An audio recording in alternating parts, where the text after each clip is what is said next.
Hoërskool Garsfontein handhaaf 'n trotse rekord van akademiese uitnemendheid. Die matrieks van 2024 behaal 'n 100% slaagsyfer.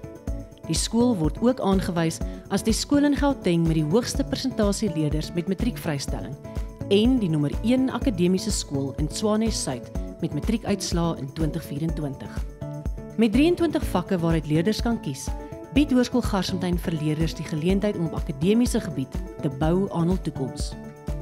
Gekwalifiseerde spesialisonderwysers vorm die basis van die skool se akademiese prestasies en die vorming van leerders om na skool hul merk te maak.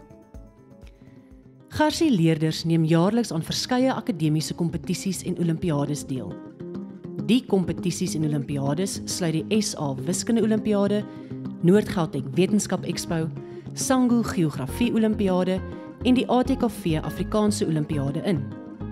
Ruben Venter, 'n graad 9 leerder, het onlangs deurgedring na die finale ronde van die South Africa Mathematics Foundation Olympiad. In Desember 2024 neem 2 robotika spanne, die Snuggly Ducklings en Nuclear Juices, aan die landswye First Robotika kompetisie deel en tree as onderskeidelik die wenners en naaswenners uit die stryd.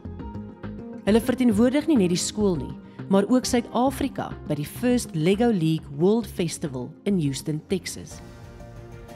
Die Snuggly Ducklings verwerf by die internasionale kompetisie die Core Values Cooperation toekenning.